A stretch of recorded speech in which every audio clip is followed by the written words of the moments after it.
iQOO Z9 Lite 5G அப்படிங்கிற ஒரு புது பட்ஜெட் சென்ட்ரிக் 5G ஸ்மார்ட் ஃபோனை இந்தியாவில் லான்ச் பண்ணியிருக்காங்க. இந்த ஃபோனை பற்றி பேச முன்னாடி விவோலேருந்து ரீசெண்டாக T3 Lite 5G அப்படிங்கிற ஒரு ஃபோனை லான்ச் பண்ணியிருந்தாங்க. ஸோ இந்த ஃபோனுக்கும் அந்த ஃபோனுக்கும் நிறைய விதமான ஒற்றுமைகள் இருக்குது. ஸோ இந்த ரெண்டு ஃபோனில் என்ன வித்தியாசம் இருக்குது முதற்கொண்டு எல்லாத்தையும் டீட்டெயிலாக பார்க்கலாம். வீடியோக்குள்ள போக முன்னாடி சேனல் சப்ஸ்கிரைப் பண்ணிருங்க, பக்கத்துல பெல் ஐக்கானை பிரஸ் பண்ணி தொடர்ந்து உங்க ஆதரவு தாங்க. முதல்ல இந்த போனோட டிஸ்பிளேல இருந்து ஆரம்பிக்கலாம். இந்த போன்ல ஒரு 6.56 இன்ச்சுக்கான HD+ ரெசல்யூஷன் உள்ள LCD டிஸ்பிளே கொடுக்குறாங்க. 20:9 ஆஸ்பெக்ட் ரேஷியோல வர்ற இந்த டிஸ்பிளேக்கு 90 Hz வரையும் ரெஃப்ரெஷ் ரேட் போகுது. மேலும் 840 நிட்ஸ் வரையும் நமக்கு பீக் பிரைட்னஸ் கிடைக்குது. ஸோ ஓரளவு டீசென்டான டிஸ்பிளே கொடுத்துருக்காங்க. LCD கொடுத்திருந்தாலும் ஆனா இந்த டிஸ்பிளே நமக்கு ஒரு வாட்டர் ஆப் நாச் டிஸ்பிளே தராங்க. பஞ்சுவல் டிஸ்பிளே கொடுத்திருந்தா இன்னும் கொஞ்சம் நல்லா இருந்திருக்கும். ஸோ அது மட்டும் ஒரு சின்ன நெகட்டிவ் மாதிரி தெரியுது. மற்றபடி டிஸ்பிளேயோட ப்ரொடெக்ஷன் பத்தி கிளியராக கம்பெனி மென்ஷன் பண்ணல. அடுத்தபடியாக இந்த போனோட பெர்ஃபார்மன்ஸ் பத்தி பார்க்கலாம். இந்த போன்ல MediaTek Dimensity 6300 அப்படிங்கிற ஒரு 6 nm ப்ராசஸர் பயன்படுத்துறாங்க. இதோட கிளாக் ஸ்பீட் மேக்ஸிமம் 2.6 GHz வரை போகும். கார்டெக்ஸோட A76 கோர் ஸ்பேஸ் பண்ணிக்கிற இந்த ப்ராசஸர்ல கிராஃபிக்ஸ்க்காக ARM Mali G57 MC2 அப்படிங்கிற GPU பயன்படுத்துறாங்க.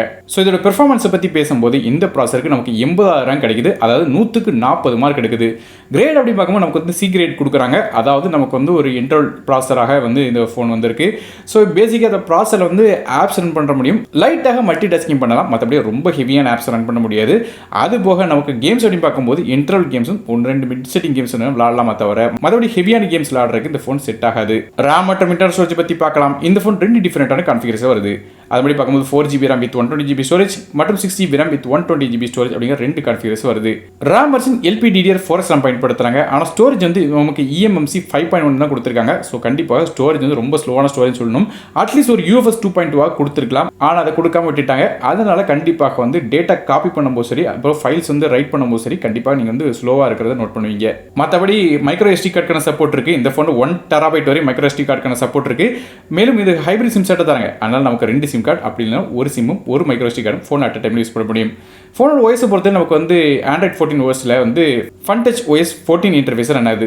அப்டேட்ஸ் அப்படின்னு பார்க்கும்போது இந்த ஃபோனுக்கு 2 வருடத்துக்கான OS அப்டேட்ஸும் 3 வருடத்துக்கான செக்யூரிட்டி பேட்ச் அப்டேட்ஸும் தரதாக மென்ஷன் பண்ணியிருக்காங்க. அடுத்தபடியாக இந்த ஃபோனோட கேமராஸ் பற்றி பார்க்கலாம். ஃபோனோட பேக் சைட் நமக்கு 2 கேமரா கொடுக்குறாங்க. மொதல் கேமரா ஒரு 50 மெகாபிக்சலுக்கான ரியர் ஃபேசிங் கேமரா தராங்க. இது f1.8 ஆபர்ச்சர்ல வருது. மேலும் பிரைமரி கேமரா சோனி சென்சார் அப்படிங்கறத சொல்லியிருக்காங்க. ஸோ அதனால டீசென்டான ஃபோட்டோஸ் எதிர்பார்க்கலாம். ரெண்டாவதாக 2 மெகாபிக்சலுக்கான டெப்த் சென்சர் தராங்க போர்ட்ரேட் மோட் ஷாட்ஸ் எடுக்கிறதுக்காக.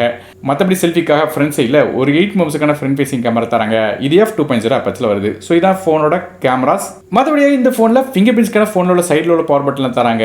அதுவே ஆடியோஸ் அப்படின்னு பார்க்கும்போது நமக்கு 3.5 ஆடியோ ஜாக் சப்போர்ட் இருக்கு. மற்றபடியாக bottom port speaker single speaker தான் கொடுக்குறாங்க. ஸ்டீரியோ ஸ்பீக்கர்ஸ் இல்லை கிடையாது. ஸோ சிங்கிள் ஸ்பீக்கர் மட்டுமே இருக்கு. ஃபோனோட வெயிட் 185 கிராம் வருது. இது போக இந்த ஃபோனுக்கு IP64 ரேட்டிங் இருக்கு. அதனால ஓரளவு மலையில ஃபோனை கொண்டு போகலாம். எந்த விதமான பிரச்சனையும் இருக்காது.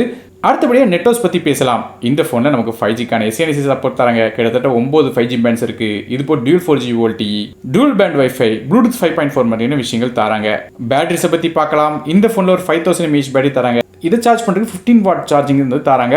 USB Type-C போர்ட் சார்ஜிங் போர்ட்டாக இருக்கு.